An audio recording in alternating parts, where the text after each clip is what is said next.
Harry begs Charles to go home, desperate to come back without Meghan and the fake babies. A royal expert has revealed some pretty surprising news that he just heard. He said, "I've spent the last few days with a journalist who works for the UK's top news agency.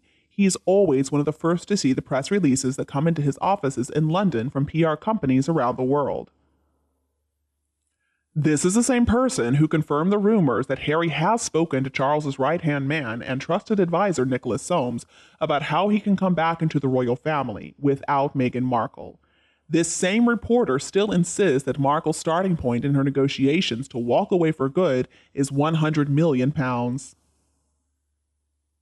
The latest on this issue is that the old chestnut of how the royal family can convincingly explain away two invisible children and the fake pregnancies is still causing a headache inside the palace walls.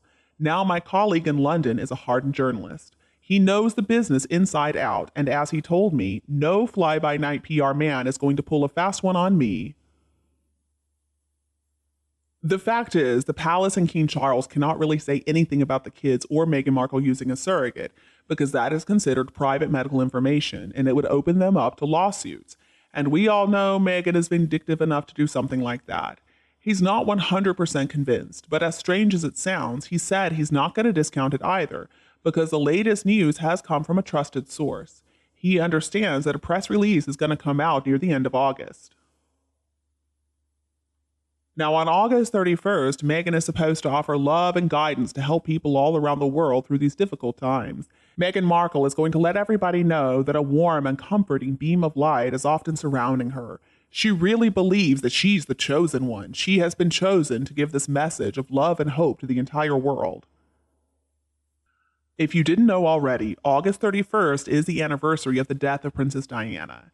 Meghan apparently has already told Harry that the Queen confided in her, saying that she approved of her. She was happy that contact had been made with his late mother. She told Harry, "I can smell your mother's perfume when she reaches out to me." So I guess we should all just brace ourselves. I mean, I am 100% certain Meghan Markle is not going to give us some message directly from Diana. But if we see her squeezing out that single tear from her left eye as she's looking into the camera, we shouldn't be surprised in the least. And don't worry, mothers out there, Meghan Markle's going to help us too. She's going to give us all this amazing lecture on how wonderful it is to be a mother, how wonderful it is to deliver a baby. This is all expectant mothers need, right? A lecture and some instructions from this idiot who is full of nothing but chalk talk. Well, it looks like Meghan is trying to become the next propaganda minister, huh? I do wonder if she has read some biographies about Herr Dr. Joseph Goebbels, Reich Minister for Propaganda in National Socialist Germany. Maybe she could learn a thing or two from him. Somewhere in Meghan's little pea-sized brain, maybe she understands that she's not an actress. She's just a Z-list wannabe celeb in Hollywood. Meghan never got the part, and she was going to blame everybody because she didn't get her big break.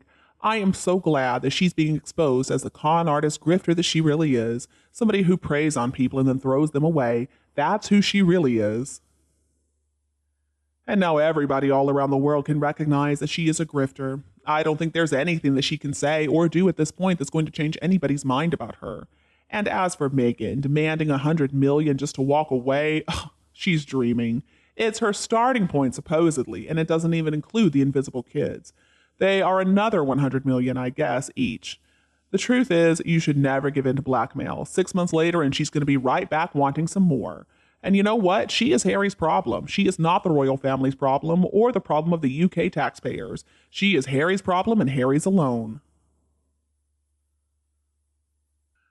In Harry's stupid book Spare, he talked about seeing a psychic who told some story about a broken Christmas ornament and his mother having a giggle over it.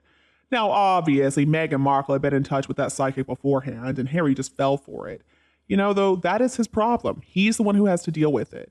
In exactly 2 months, Harry's going to be 39 years old. Maybe he can learn to finally put his big boy pants on. Now, Harry falling for all of Meghan's manipulative tricks, but at the same time trying to get back into his family through Soames doesn't really make sense to me. Unless, of course, this is just another one of their ruses, trying to fleece the royals and then they'll reveal to the entire world how they outsmarted the royals. But you know what? Their games are getting stupider and stupider, and I think soon enough, nobody's going to fall for their tricks. Another thing is that using black magic is dangerous because it can come right back to you like a boomerang. Now, I do believe that Harry was given hallucinogenic drugs, those magic mushrooms. And I suspect those drugs did irreparable damage to his brain. I don't think he's ever going to fully come back from that trip. And I think the palace shouldn't be worried about this invisible kid situation. I think they can easily get through that by blaming Harry and Meghan for it, because that's how it should be. They can say that they found out there was an issue with the kids, and so they asked for DNA verification. Charles can act like he's the sad, betrayed father, because he probably is. And then he can just be the grieving son whose parents were dying over the same period of time that Harry and Meghan were walking away from the royal family. Well, I guess Meghan technically was kicked out, but whatever. And then they did all those interviews and they started attacking the family. Charles can just talk about how sad the whole situation is. The palace can easily find a way out of this. And this leads me to the next point. And people are asking why the palace should pay Meghan anything. Well, she's going to be paid to shut her mouth forever, and she will, for two good reasons. Number one, when it comes to a career, Meghan is finished. Her best option would be to try and be an influencer with some blog. Nobody can ever trust her. No man is going to want to marry somebody like her either. And then the other reason is that Meghan is going to have to sign the NDA before a single penny is going to hit her bank account. Because the palace, as Lady C has mentioned, the palace holds the cards, and she's right about that. Now, Meghan Markle has some very dirty secrets from her past that she wants to hide, but she still thinks that doors are going to open to her, but not if her porn and yacht days past hit the global media. There are going to be videos. I'm sure there are plenty of photos.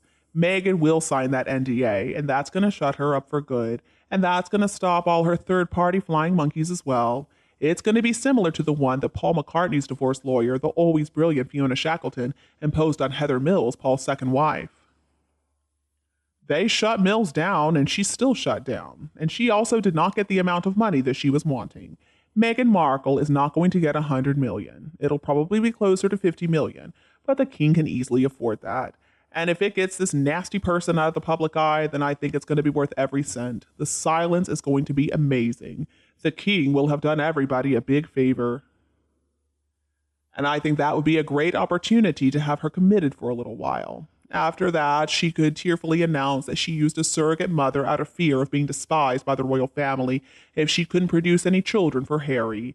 And then Harry just stayed quiet because he loved her so much. And in order not to be a burden to the royal family, they decided to move to the US. I'm also looking forward to the news at the end of August.